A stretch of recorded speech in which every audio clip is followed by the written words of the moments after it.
오늘 나누려는 말씀의 주제는 교제입니다. 헬라어로는 코이노니아라고 합니다.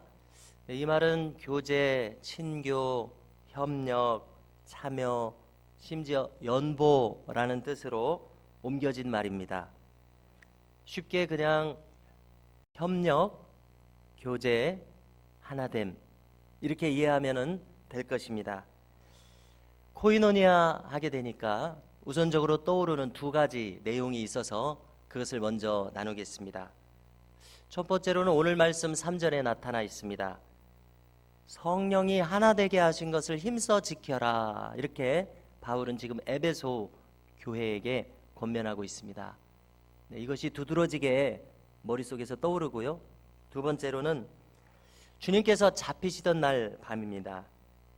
제자들에게 유언적 설교를 하셨습니다.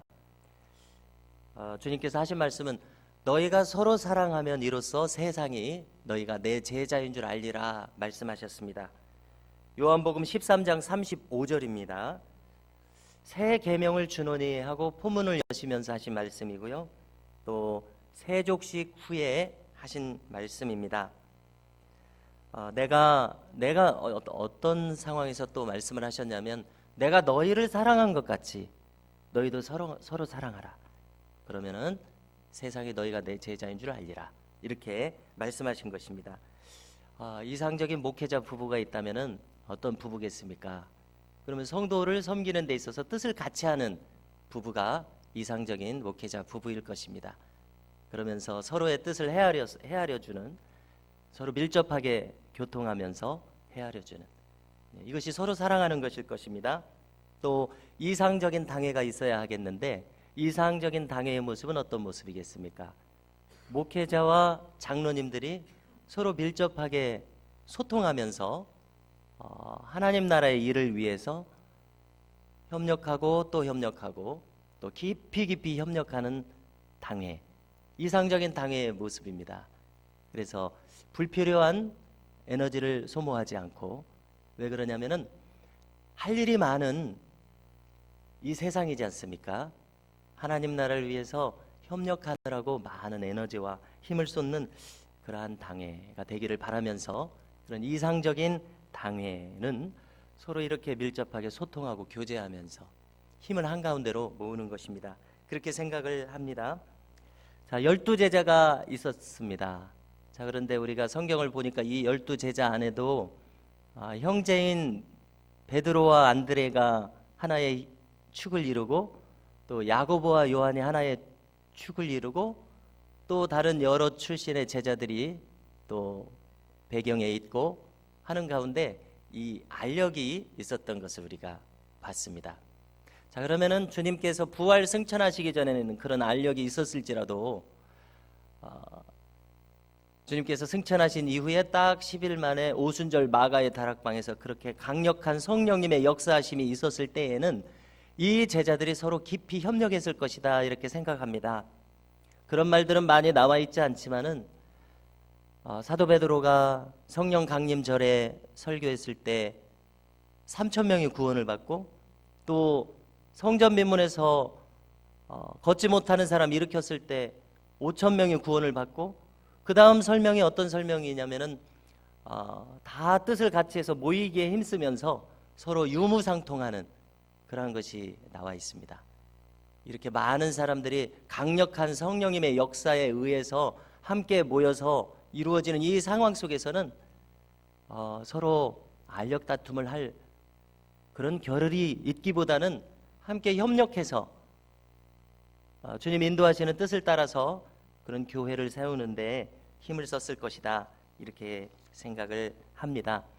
이것이 바로 성령이 하나 되게 하신 상태라고 생각합니다. 자, 그러면은 이 성령님의 압도적인 기름 부으심을 받았을 때 온 교회가 하나 되는 경험을 한다면은, 만약에 우리가 그와 같은 모습으로 변화되기 힘들다면은 반대로 생각해 볼 때 우리가 정말 내가 예수님을 만난 것인가 하는 것을 나를 의심해 봐야 하겠다는 것입니다. 내가 과연 성령의 불세례를 받은 사람인가, 우리를 의심해 보겠다는 것은 내가 그처럼 변화되지 않았다면, 내가 그처럼 하나님께서 하나 되게 하셔서 한 뜻으로 가게 하시는 것이 이루어지지 않는다면 정말 내가 성령의 불세를 받은 사람입니까? 이렇게 나를 의심해 봐야 되겠다는 것입니다. 우리는 주님의 크신 뜻 안에서, 하나님 나라의 역사 안에서 참으로 하나 되는 그런 교회를 이루기를 간절히 소망합니다. 만약에 우리가 성령님의 사로잡힘 안에 있다면 우리는 두 눈을 부릅뜨고 하나님 나라의 뜻을 이루기 위해서 협력하는 사람이 될 것이라고 믿습니다. 협력하고 협조하고 뜻을 함께하고, 바로 이와 같은 모습이 우리 가운데 있어야 하겠습니다. 그리고 또한 우리가 하나님 나라의 일을 할 때는 자원하는 마음이 일어난다고 생각을 합니다. 성령께서 우리에게 그런 거룩한 충동을 주시기 때문에 내가 하고자 하는 마음 일어난다고 생각을 하는데요, 우리가 모세가 회막을 지을 때에 애굽에서 가져온 모든 귀중품들을 이스라엘 백성들이 자원하는 마음으로 내놓았다라는 것이 기록되어 있습니다. 그래서 더 가져오십시오. 부족하니까 더 가져오십시오. 이 말을 하지 않았다고 기록이 되어 있습니다. 이것은 무엇입니까? 하나님 나라의 일은 성령께서 그 안에서 감동을 주심으로써 자원하는 마음으로 무엇이든지 하게 되더라는 것입니다. 이것이 주께 사로잡힌 자의 특징입니다. 자, 다시 오늘 본문으로 돌아가서 3절에서 우리는 참 귀한 교훈을 얻습니다. 3절은 평안에 매는 줄로 성령이 하나 되게 하신 것을 힘써 지키라, 이렇게 말씀하셨습니다. 자, 에베소서는 흔히 교회를 세우는 교본이라고 말합니다. 여기 평안에 매는 줄을 언급했습니다. 자, 이것은 연합을 가리킵니다. 그리고 성령이 하나 되게 하신 것을 힘써 지키라, 이 말을 했습니다. 힘써 지키라는 말을 영어 성경을 일부러 찾아보니까 노력하라는 말로 영어 성경에서는 옮겨놨습니다. 자, 노력이라고 하는 것은 무엇이겠습니까? 한 번 해봐서 안 되면 두 번 해보는 것이 노력이요, 두 번 해봐서 안 되면 세 번 해보는 것이 노력입니다. 될 때까지 하는 것이 노력입니다. 우리가 학창 시절에 영어 단어나 한문을 이제 외우려고 하면 한 번에 되지 않고 10번, 20번 암기를 해야 외워지고, 또 그 이상의 노력을 해야 겨우 외워지는 것을 경험합니다. 그런데 이 교회의 하나됨도 마찬가지라는 것입니다. 한 번, 두 번, 세 번, 그 이상의 노력을 하라. 성령이 하나 되게 하신 것을 힘써 지키라. 그냥 된다면은 굳이 힘써 지키라, 이 말을 할 필요가 없었을 것입니다. 평안에 매는 줄로 연합하는 일이 굳이 이 말을 할 필요가 없었을 것입니다. 자, 우리는 여러 가지 말을 하기보다는 딱 한 가지를 생각해 봤으면 좋겠습니다. 자, 나는 어떤 사람인가? 나는 되는 방향으로 가려는 사람인가? 아니면 안 되는 방향으로 가려는 사람인가? 이것만 물으면 될 것이라고 생각을 합니다. 나는 쌈에 자는 방향으로 가는 사람인가? 아니면은 나는 결과적으로 파괴적인 방향으로 가는 사람인가? 쌈에고 하나 되는 방향으로 가는 사람들이 많을수록 성령이 하나 되게 하신 것이 힘써 지켜지게 될 줄로 믿습니다. 쌈에 자는 방향, 되자는 방향으로 가는 사람이어야 할 텐데, 만약에 그러지 못한다면 그런 인물은 어떤 인물이라고 우리가 말할 수 있겠습니까? 교인이 아니라고까지는 말할 수 없을 것이에요. 그러나 마땅히 하나님 나라를 세워가는 지식이 부족한 사람이라고는 말할 수 있을 것입니다. 그 부족함 때문에 하나 되는 것이 어렵다면 이 얼마나 안타까운 일입니까? 그렇기 때문에 우리는 무엇보다도 내가 없어지기 위해서는 성령님의 사로잡으시는 은총이 필요하다고 믿습니다. 그러면 하나님 나라의 지식과 지혜를 주실 것이요, 자원하는 마음으로 순종하는 마음을 주실 것이요. 그러니까 어리석은 우리 인생들은 순종을 잘 못하고 하나님 뜻을 잘 모르고 자기 고집 가운데 바로처럼 있기가 쉽습니다. 그러니까 이 모든 일은 결국 하나님께서 하시는 일이요, 또 하나님의 뜻을 주님의 은혜로 알게 돼서 순종함으로써 이루어지는 일이라고 믿습니다. 주님께서 십자가에서 하신 말씀을 생각해 봅니다.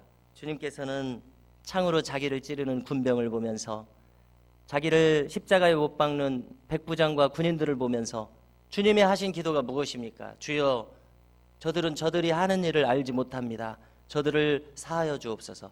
이렇게 기도하셨고요. 스데반 집사도 자기에게 돌을 던져서 자기를 죽게 만드는 사람들을 향해서 저들을 사하여 주옵소서. 이렇게 기도했습니다.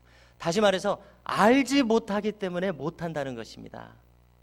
우리가 이런 마음으로 임한다면, 되는 방향으로, 싸매는 방향으로 내가 임한다면, 다른 사람은 어찌하든지 나는 하나님의 뜻을 따라서 사는 사람이 되어야 한다는 것입니다. 다른 사람은 어찌하든지 나는 주의 뜻대로 살겠다 하는 그런 결심이 우리 가운데 있기를 간절히 바랍니다. 이것이 성령이 하나 되게 하신 것을 힘써 지키는 사람의 모습이라고 믿습니다. 예루살렘 초대교회의 코이노니아의 모습이 사도행전 2장 44절 이하에 있습니다. 그들은 사도의 가르침을 받아서 서로 교제했습니다. 함께 떡을 뗐습니다. 기도에 힘썼습니다. 서로 먹여주고 서로 기도해 줬습니다. 참으로 놀라운 대목이 한 대목이 나옵니다. 자기 재산을 다 팔아서 필요에 따라서 나누어 줬다는 기록이 있습니다. 자, 이 모습은 어떤 모습입니까? 그 지체를 진심으로 위해주는 모습이죠. 지체를 진심으로 위해주는 모습이 나타났다는 것입니다. 이것이 핵심이라고 생각합니다. 그의 곤경을 정말로 위해주는 모습, 바로 이와 같은 모습이 어떤 모양이든지 간에 우리 안에, 그것이 한 가지든지 간에 두 가지든지 간에 어떤 모습이든지 간에 우리 가운데 꼭 있어야 될 것은 바로 이와 같은 우리 마음에 자원하는 마음이 있어야 할 것입니다. 마음을 같이 해서 성전에 모이기에 힘썼습니다. 함께 하나님을 한 마음으로 찬양했습니다. 자, 어떤 시대와 장소를 불문하고 참된 교회의 모습에는 이러한 모습이 나타나고 있습니다. 그것이 바로 성령께서 그곳에 계신 증거입니다. 그것이 바로 그들이 참된 그리스도의 제자인 증거입니다. 자, 저도 과거의 모습을 한번 돌이켜봤습니다. 언제 내가 가장 은혜가 충만하고 언제 기쁨이 넘치는 때였는가를 돌아보니까 고등학교 1, 2학년 때였습니다. 자, 요즘 말로 교회 오빠라는 말이 있습니다. 교회 오빠가 어떤 사람입니까? 수련회 때 갑자기 은혜를 받아가지고 갑자기 굉장히 친절해지는 사람, 고등학교 남학생, 이 교회 오빠 아닙니까? 그래서 교회 형들에게, 누나들에게, 동생들에게 굉장히 친절한 사람이 되는 거예요. 예. 자, 일종의 사랑의 은사라고 생각을 합니다. 그때처럼 기쁨과 행복이 마음 가운데 찾아오는 그런 시기가 없었던 것 같습니다. 이와 비슷한 모습이라고 생각합니다. 우리 안에 하나님께서 은혜를 주실 때에 우리 가운데 섬기고 챙기고자 하는 그런 모습이 나타날 것인데, 이것이 바로 코이노니아의 모습이라고 생각합니다. 초대교회의 모습이라고 생각합니다. 성령 안에서 의와 평강과 희락, 이것이 하나님 나라의 모습이라고 사도 바울은 말했습니다. 이와 같은 모습이 우리 가운데 일어날 때에 우리가 참 제자인 것이 드러난다는 말씀입니다. 성도 여러분, 제가 섬겨왔던 교회들 중에서 한 원로 목사님은 어떤 말씀을 하셨냐면은, 하나님의 말씀을 전할 때에 앉아 계신 성도님들 중에서 가장 수준이 높은 분들에게 기준을 정해서 말씀을 전하라 하는 그런 말씀을 하셨어요. 복음의 말씀을 하향 평준화하지 말고 복음의 말씀을 상향 평준화하라, 그런 말씀을 하셨습니다. 그래서 제가 그런 말씀을 곰곰이 생각해 봤습니다. 그랬더니 그 말씀이 옳다는데 제 마음에 동의가 되었습니다. 자, 이 말씀을 제가 왜 드립니까?